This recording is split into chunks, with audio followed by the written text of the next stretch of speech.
And so early, like I remember at a GP, I just like stared.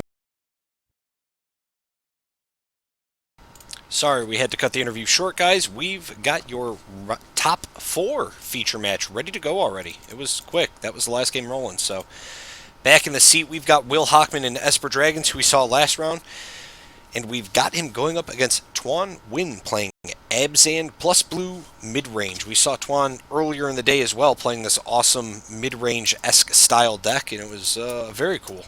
Very, very cool. Had a bunch of great interactions and some sweet, sweet cards in it. So we're going to see them get underway. They've got deck lists out there, so I unfortunately do not have them, but we're going to do our best.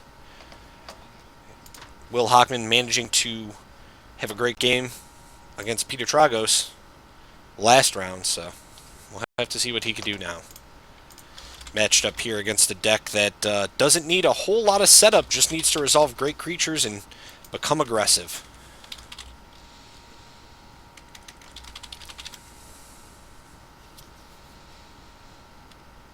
Thank you guys for joining us today if you've been hanging out.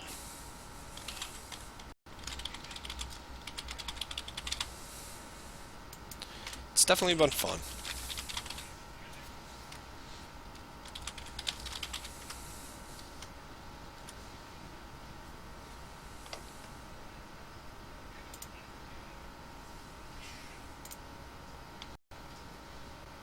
The other top four match that we have currently going on is, I believe, Max Multer playing Green Red Ramp versus Dakota Clark. I'm not sure what Dakota's on.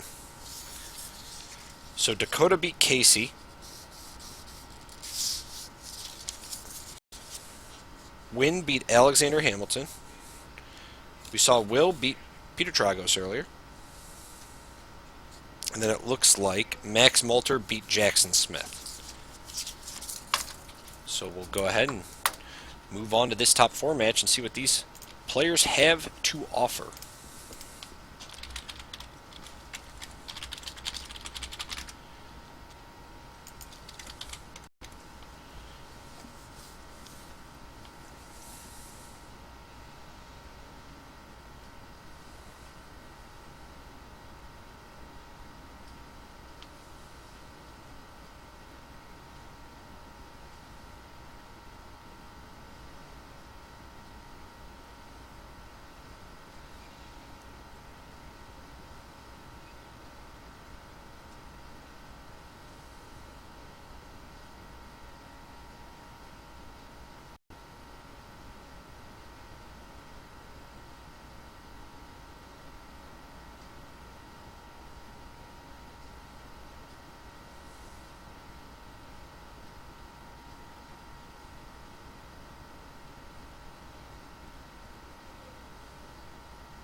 Will's going to draw a hand of 6. Decide he's going to keep it. He'll take a scry.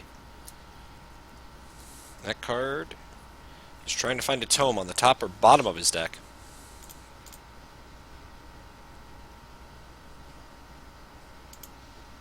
Man, how great would that be if Esper Dragons just managed to roll through this top 4? Juan's going to go down to 19.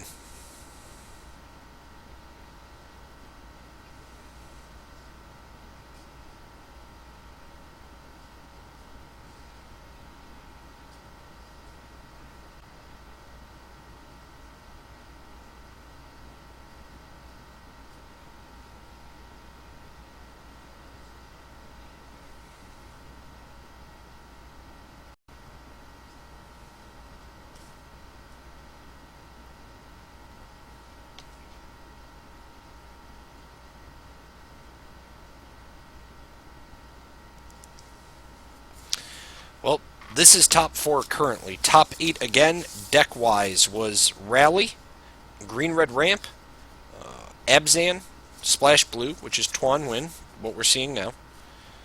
We had a Black White Tokens list, Will Hochman playing Esper Dragons, and another unknown deck. I think that was it. Casey Laffman. I can't remember what Casey was playing off the top of my head. So it's a pretty good mix of decks. I mean, once again, Standard seems pretty varied right now. You've got a good representation of almost everything. Control, mid-range, ramp, aggro.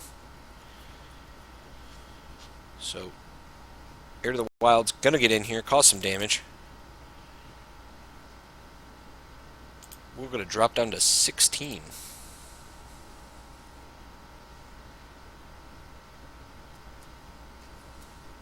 It's going to be a Jace. It's going to be for 2. I'm going to go ahead and Dramoke his command. Put a counter and fight, I assume. There we go. Heir of the Wild's getting beefy early on. And I think Nguyen's matchup here with this Abzan blue deck is pretty strong against the Esper Dragons list. I mean, he's got great creatures, great removal. Generally good interaction with his opponent. See a Gideon in hand currently at the front.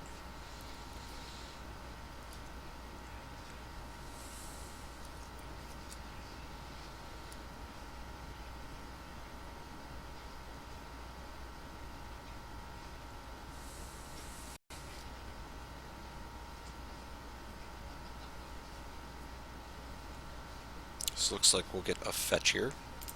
Tuan will drop to 18.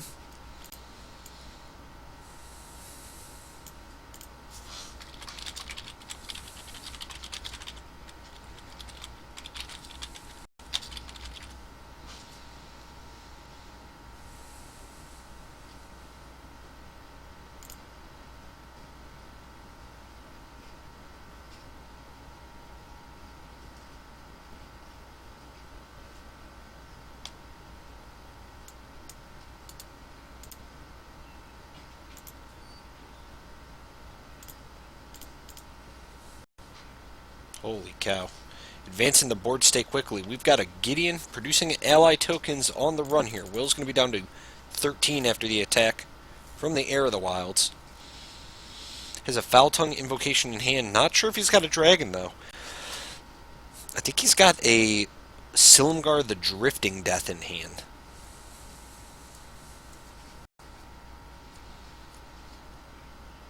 So I'm going to weigh his options here. Shambling Vent going to enter the battlefield tapped. Gideon going ahead and plus. He's going to go to the red zone. And there will be an attack. So Foul Tongue invocation at the front for Will Hochman currently. There's going to be a ferocious trigger here. This will put Will down to 5. That's a brutal attack. So it'll be under Jutai's command to gain 4 life, I assume, and draw a card. No, we're instead going to return the Jace and gain 4. Sure, we'll be up to 9. Interesting.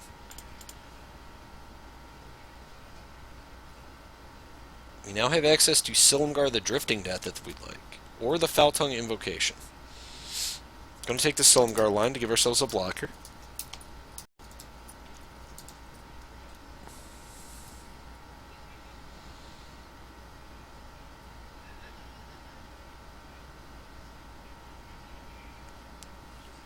Tuan's going to draw a Windswept Heath.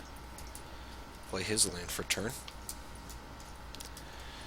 Looks like he's got a Murderous Cut, an Anafenza. I can't quite see what else.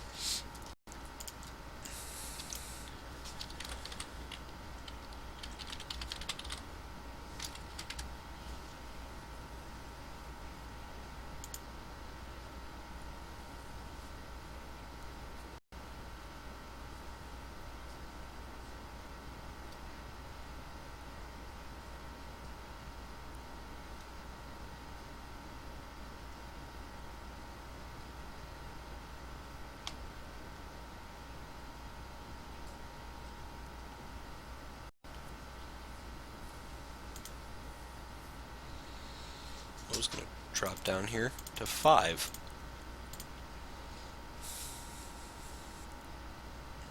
It's going to be a tap for 3.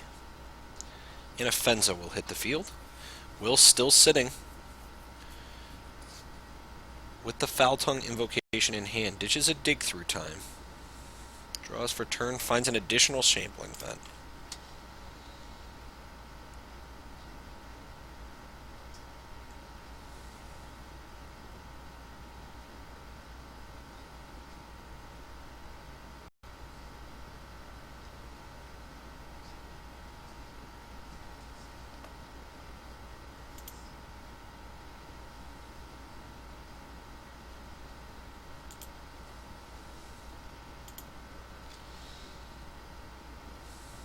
Nguyen gonna fetch, drop down to 17.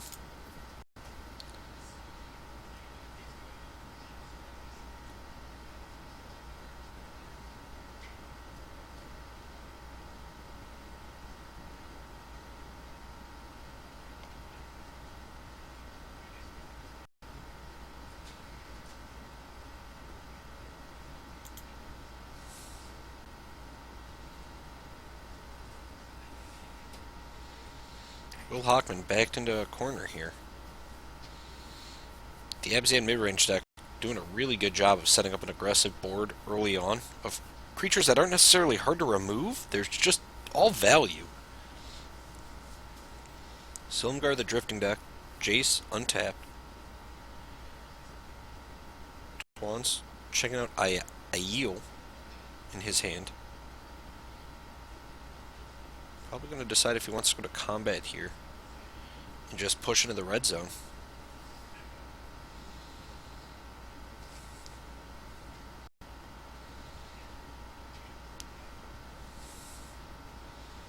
Going to +1 the Gideon to activate.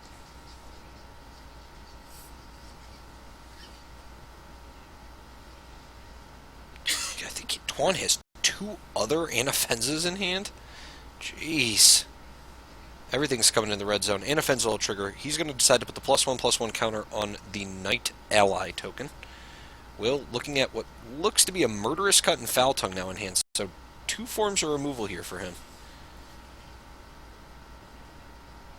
Going to animate the Shambling Vent. This could be a pretty good block. Well, no, now that we've activated the vent, I don't think we have enough mana to do what we would have liked. There might have been a line, if we have both the Murderous Cut and the Foul Tongue, there was probably a line there where we could have Foul Tongue, then Murderous Cut, but it looks like Tuan here is going to take the initiative before blocks, and in response to activation to fire off the Murderous Cut of his own. 1 black, he's going to delve the 4. This will be interesting. Checking cards in hand. Tuan's probably just going to Murderous Cut the vent here. Prevent the lifelink. Also getting Will off of a land. So now he has to decide if Foul Tongue Invocation is worth it, or if we want to tap out to play. So this will be the tap out for Foul Tongue. Tuan will have to sacrifice a creature. I'm assuming we're just going to sacrifice the ally. Why we didn't put the counter on Gideon, I'm not really understanding. He probably wanted to push the damage past the blockers, which is fine. But now we're in this situation. Will's going to go back up to 9.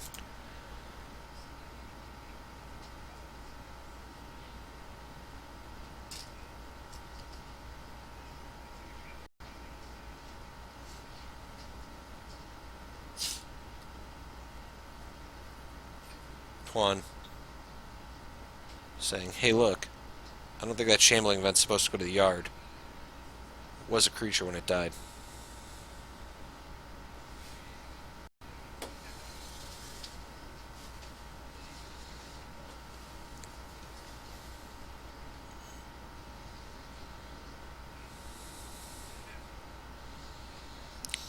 Might be a judge call here on the Anafenza the Foremost.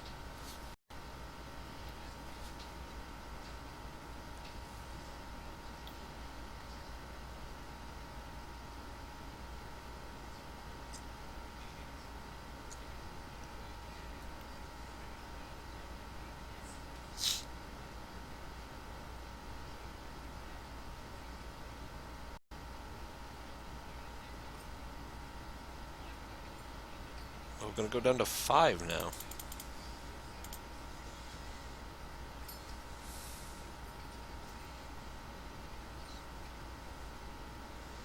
Dragon Lord Jutai hitting the field. So once again, just trying to find himself blockers here to stave off the Abzan advance.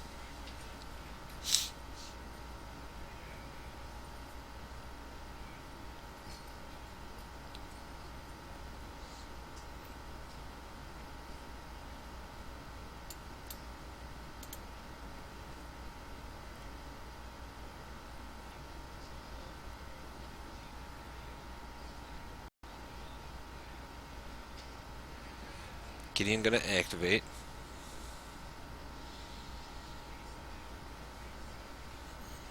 Here's an attack, and Offensive will have a trigger. Oh, there you go.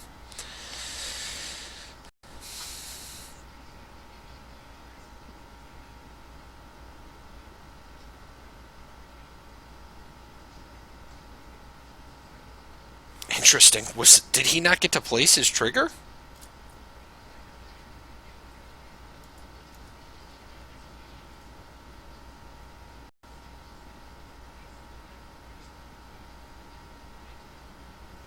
Wow. Wow. Will Hochman taking every break he can get here on his opponent announcing triggers.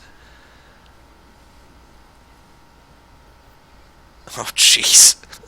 Gideon blocked by the Silumgar, the Drifting Death. Heir of the Wild's making it through.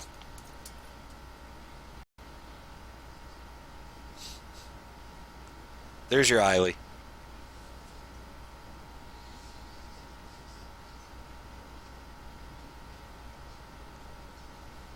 And a Hanger Backwalker for 1.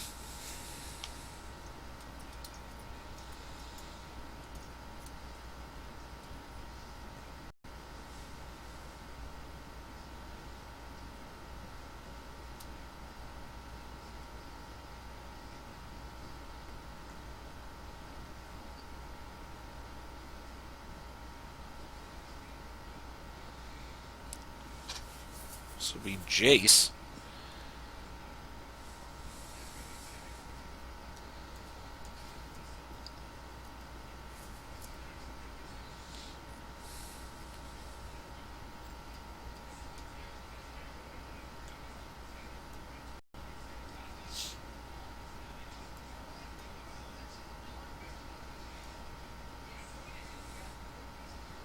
Activate Sacrifice on the Hanger Backwalker.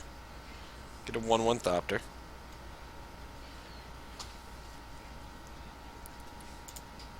Yes, he did. He did miss both the trigger on the Anafenza and the Ferocious trigger. That would be correct. Though it's kind of awkward in that respect, as he obviously pointed. I agree that the mistrigger was too fast. As something earlier in the match had occurred in the very same way, and both Will and Tuan, organized the triggers correctly. I think once you're down though past 10, you want your opponents to announce their triggers on time. So Silumgar once again going to block the Gideon. This looks like a Shambling Vent blocking the Heir of the Wilds.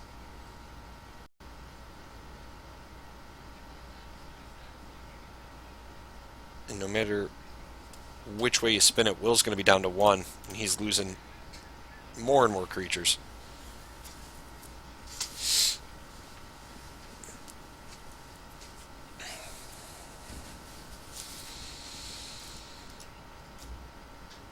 This is correct. Will did touch it. He went to blocks very quickly.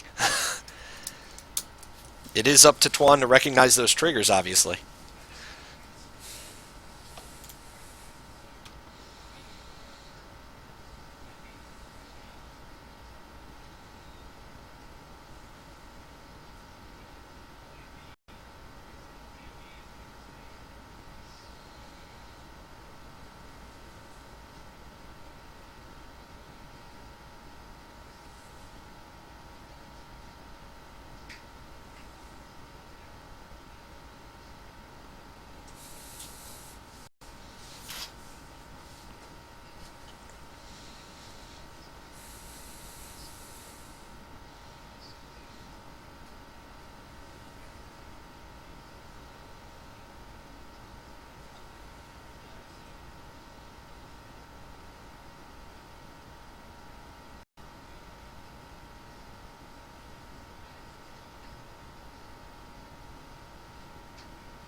That looks like Tuan's going to pick up game one here over Will.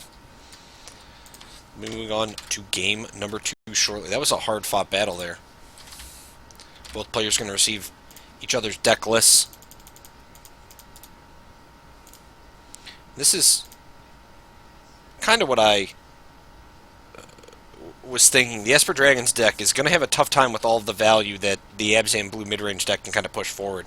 Now, Tuan going to the sideboard, we know from earlier, has 1 Dispel and access to 4 Disdainful Strokes in his side.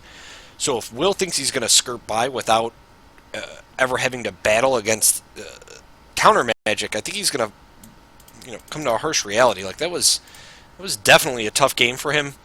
Just getting past the value creatures, now moving into the fact that Tuan can bring in counter magic. I think he may not be further behind, but it'll be bad.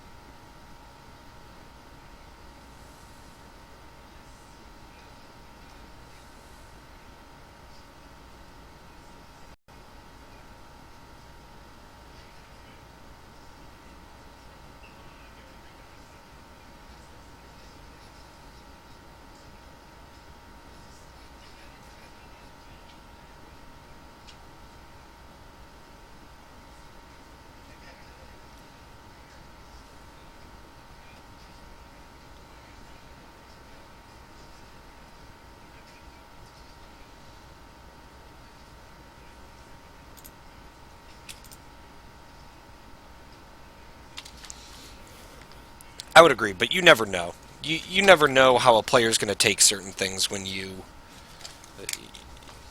it.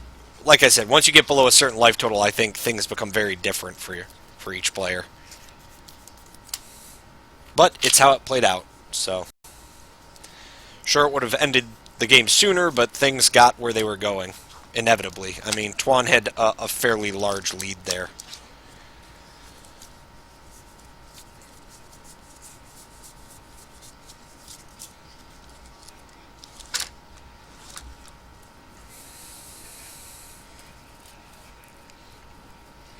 The other match currently going on, I don't know if I talked about it earlier, was Dakota Clark versus Max Malter. I'm not sure what Dakota was playing, but Max Malter is on green-red ramp. And we saw him earlier in the day play. His match was a little confusing, if you remember catching that one, as he was playing a blue-white control deck.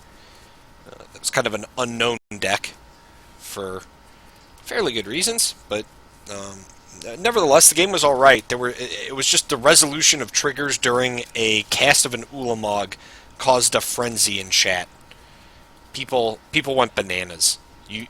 There were a lot of triggers happening at once, and it was odd. But now we're in the top 4, so one of these guys is going to go home here. A happy camper making their way into the NRG Championship at the end of the year. A $2,500 free cash tournament for each winner of a CT and the people walking in with top 16 bids. Those will be your point leaders.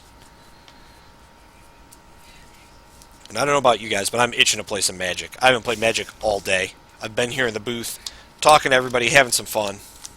But man, I could dig it out there and just slam some games. I think we fired like 2 or 3 drafts so far, which is super rare for this. Unfortunately, I won't have top 8 deck lists. I can only give you the names of the decks. The decks in top 8, sans 2 of them. I don't know 2 of them. We had Rally being played by Peter Tragos. We had Green-Red Ramp being played by Max Malter. We had this Abzan blue deck, you can see here, played by Tuan Nguyen. We had Will Hochman on Esper Dragons. We had Jackson Smith on Black-White Tokens. And Alexander Hamilton on Mardu Green. So, very, very top 8. Very varied.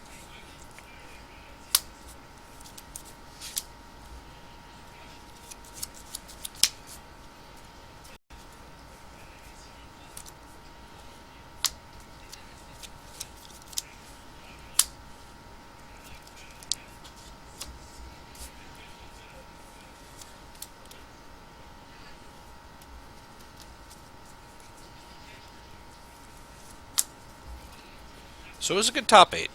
Like I said, we're in the top 4 currently. The players to have lost out were, I can tell you already who, Dakota Clark beat Casey Loftman.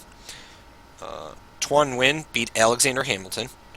Will Hochman beat Peter Tragos. And Max Malter beat Jackson Smith.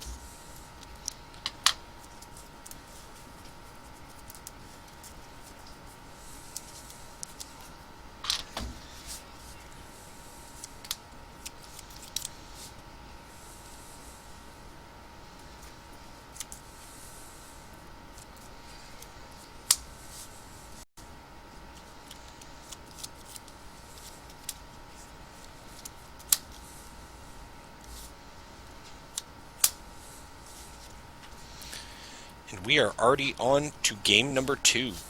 Tuan's going to be down to 18 after double fetch.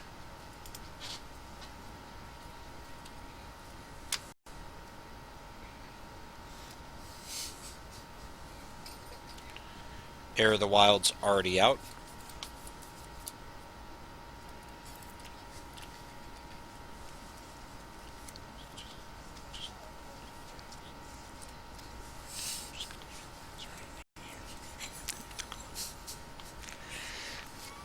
You know, this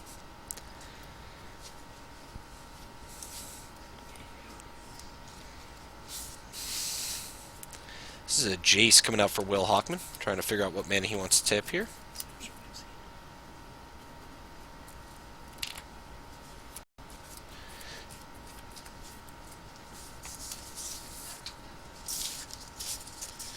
Tuan trying to figure out here if he's going to go fetch, and it looks like he is. Wants to get some more mana available to him. Will's going to be down to 18. Tuan down to 17 here.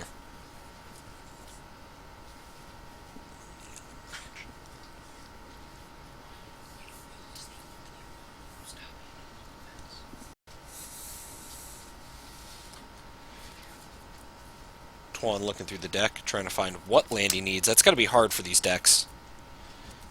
I mean, you're essentially playing 4 colors. Granted, only one of them is splashable. Getting a blue source seems optimal here if we have any of our counter magic in hand.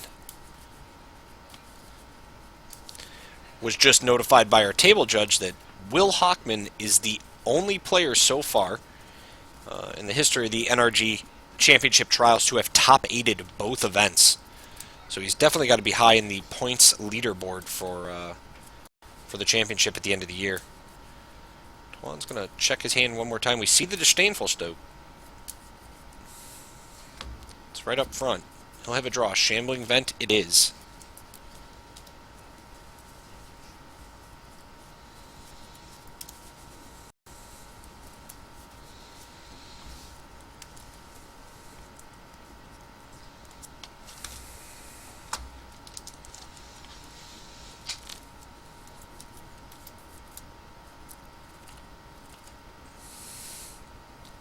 He's looking here at Basic Island. So this will be for 4. I have to imagine it's a